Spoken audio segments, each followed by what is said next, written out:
Welcome everyone. Welcome women to 30 Days of Erotic Wellness. We're so excited to be bringing all this content to you.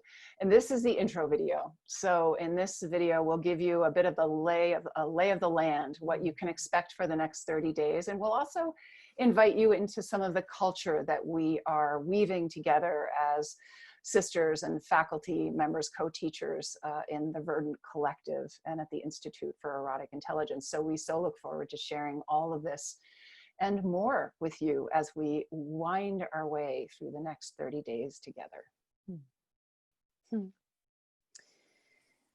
We want to introduce ourselves first. So as a group, the three of us teach together. Christiane just mentioned the Verdant Collective.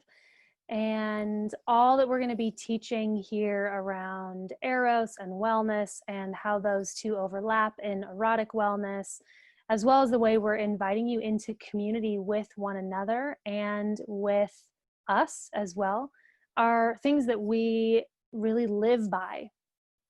These are not simply things that we're teaching. They are the foundation of our lives individually and together.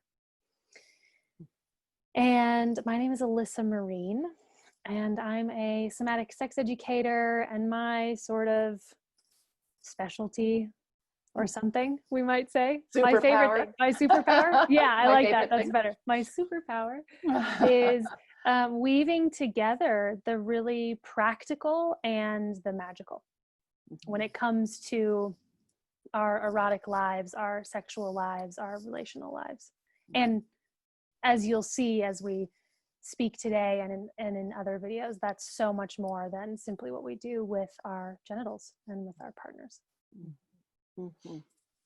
And my name's Chris Muse, and I'm also a somatic sex educator. And since we're going with superpowers, mine is permission giving. And what I mean when I say that is giving myself, giving anyone, everyone permission to slow down out of the busyness of life, to really give space, to find, to feel, to connect with, to see, and to meet all aspects of ourselves so that we can bring them in, integrate, and approach the world from a well place. That's exciting. I'm just envisioning all the capes that are actually flying behind you. They're really lovely. Let's do that. Wings. They're wings. Yeah, wings. The wings, right. Capes are. I'm Christiane, and I'm the founder of the Institute for Erotic Intelligence, and the I don't know what else I am beyond that. And I'm definitely the elder here, and I as a person who's come through the door of Western medicine and psychology and psychotherapy for the last many years, over 2 decades, I'm a person who brings a lot of the academic training, and I like to think that I launder the academic theory to actually bring it back to a soul-centric foundation that many indigenous cultures and intact traditional cultures have been practicing for thousands and thousands of years. And I also really am a unabashed warrior. I don't mind not being liked. So I'm permission to not be popular. Okay. Yeah. And so we teach in groups and we teach individuals, we work with couples, and this course is an offering to you, an introduction to us so that you start to get to know who we are, the different flavors of our personality, and also what we mean when we say erotic wellness. So it's an introduction to our larger course or courses that we offer in the Verdant Collective. And there are more and more courses out there that are being created designed to empower women, our pleasure, and our sexuality. And we really feel like our approach is different. We say that our belief is that erotic intelligence includes so much more than success in the bedroom or 5 steps to a particular goal or mind-blowing orgasms. And all of those things are great, and we can include that. But we also really include so much more about what is foundational wellness, and how do we, that sexual wellness, erotic wellness, and intelligence arises out of a foundational sense of belonging in the world, and being one with, or connected, in knowing our interconnectedness with all that lives and breathes. So can I interrupt you for a second? Sure. So that last piece that you were saying there about the interconnectedness and how important that is, that's a big reason why we have a community aspect, even to this free virtual program, because that piece we find to be so crucial and necessary and absolutely essential to our growth around everything, but certainly around our erotic wellness and our sexuality, which has been so isolated in the world. Yeah, and I'll even add that it is the only thing wrong that might be wrong, if there is anything wrong with some of the courses that Muse was talking about, are that they tell us about ourselves. And ideally, we won't be telling you about yourself. We will be giving you tools and invitations to explore and discover who you uniquely are. And one of the things that allows those sort of top-down, externally in things to be, ways of teaching to be so popular, is that we don't have ways to know ourselves the way we used to a few hundred or potentially a few thousand years ago, which is side by side with each other in village life or in community life. So back to what you were saying, Alyssa, this is, everything we do has a community capacity to it, or a community component, really, so that you have a chance to say, look what that person's doing. And it gets to inform you, and you get to experience yourself in relationship with others who are trying on their own things. And that really is how human development works most beautifully, is when we have room and permission. It's safe enough for us to have all sorts of options and just to try them on with no set expectation for what it will end up looking like. So. Yeah. And it starts with feeling at home in our bodies. So not following a prescription of take these steps or do these things, or this action worked for this person, so it's going to work for me. It's radical embodiment. It's coming home to ourselves. And that's the doorway into erotic intelligence. That's one of the doorways. And then the next doorway is to take it into community, because having erotic wellness in isolation actually isn't true and deep erotic wellness, at least not as deep as you could feel. Well, that's actually a beautiful segue then, because what we wanted to just touch on, we'll talk much more about this as we go along in the 30 days, and particularly in the next video. But we want to bring the conversation over to Eros and to erotic and to well and wellness, and just begin to maybe even dismantle, more than anything else, some of the introjects that we have, some of the definitions we have about these words that are not ours. And so I'll start by saying a little bit about what we believe Eros and the erotic are not.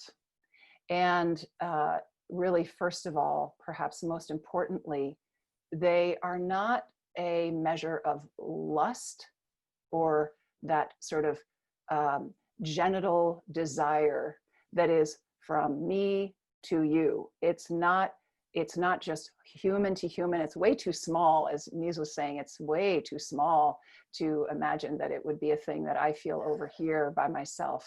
It's not romantic. It could include genitals, but it's not solely a genital experience. It's an embodied experience. It's not romance. I think I said that already. It's not cute. We go into a little bit more of the mythic or the mythos around Eros and what has happened to it over the centuries and decades of kind of the whitewashing of our sex and our erotic aliveness. So it is not personal. It's not just between humans. It's not a romantic or lusty inclination alone. It is so much larger than that. So, Melissa. It's also not pleasure, not only pleasure. Say more. What does that mean? Great. What are you talking about? What am I talking about? So, I mean, you've already said it's not personal.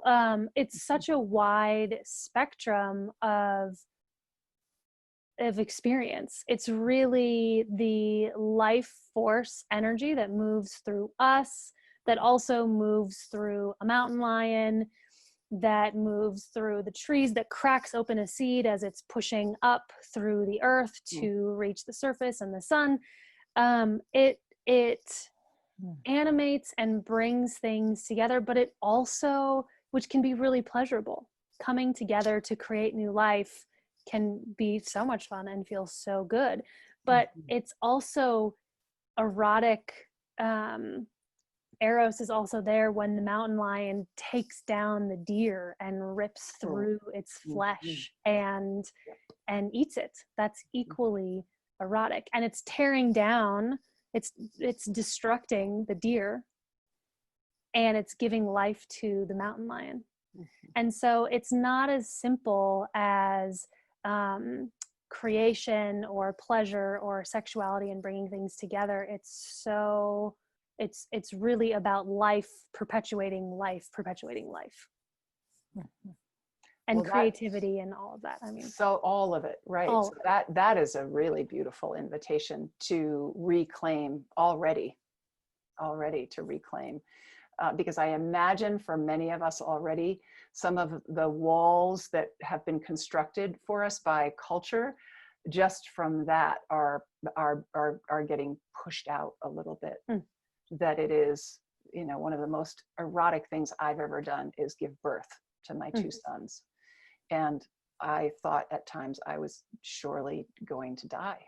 So it was erotic through and through. So then, and we're just touching on some of these things. So then we're going to turn our attention to wellness and what is wellness? And okay, once again, I have the task of saying what it's not, which is great for the contrarian of me. All right, so, I'm going to start by saying wellness has been weaponized. We live in a capitalist commercial culture, which is product oriented and consumer driven. And so wellness is now a multi-billion, I didn't do any real research on this, it's easily a multi-billion-dollar industry that has commodified what wellness looks like, what's acceptable, what are acceptable versions of wellness. By design, it has to keep us at odds with our internal and essential and unique and organic experience of wellness, because as soon as we're satisfied, we stop consuming. So we know that that wellness is unpredictable. It is constantly evolving. It is original and unique to each of us in the moment to moment, especially when we consider erotic wellness, which, as Alyssa has described, is co-emergent moment to moment based on what is happening now. So the culture of wellness that we're describing, that we are inviting you to step outside of, asks you consistently to look outside yourself for the metrics and measurements of your wellness. How much am I measuring up? Do I look like her? Do I look like them? Does my joy look like that? Does my body look like this? The culture of wellness that we are inviting all of us to step outside of is deeply entrenched in top-down, outside-in rules and structures and constructs for what it does and doesn't look like. And so the good news here is that when you're ready to drop the comparisons and to let go of looking outside, and also willing to let go of it always looking like sunshine and rainbows, what you can really get is that wellness is the intelligence that's at the root of all things. It isn't something that we have to strive for. It is something that just is. Nature and desires homeostasis, desires coming into balance and form. And balance and form means so many different things. Again, it doesn't just mean I'm peaceful and equanimous. But it is how deeply can I belong? How deeply can I belong to my own self so that I can branch out and belong to my family, belong to my workplace? How much can I be with myself that I can contribute back into this beautiful world, this planet that gives us life, that gives us so much? How can I be fertile so that I can be in exchange, that I can give and that I can receive back the wellness that is just intrinsic in life, in this fertile earth that we are all a part of and connected with. So it's the thriving that comes through the letting go of striving and really being in connection. I'm getting turned on. Okay. And I just notice how, I mean, even though I teach this and live this, it can be so disorienting because it's so, all that you were speaking to just now, Muse, is so very different than what we're told from day one. And we're not necessarily told this directly. It's in the water we're swimming in. We're soaking in it all the time in so many different ways. And so if this doesn't make sense, if it sounds like a bunch of gibberish, or it just feels strange and confusing, possibly confronting, that's okay. It's actually a good thing to be in that space of confusion and sort of like what the grit of hearing something that's potentially new. It might also feel wholeheartedly relieving, and thank God there's another way to be in the world, and everything in between. But wherever you are in that, really, it's okay. You don't have to be completely understanding what we're saying. You don't even have to agree with what we're saying. Really, it's an invitation to take it in and check it out and see what lands in you as we move through this. And we're going to be talking about a lot of this stuff again throughout, certainly in the next video, and it'll be coming up throughout our 30 days together. And so you'll have more opportunities to hear from us. You'll have opportunities in the forum to be chewing on this and digesting it together. And it's a process. And we're at this is the very beginning of it. Well, I don't know if that's true, but it's the beginning of something. Yes.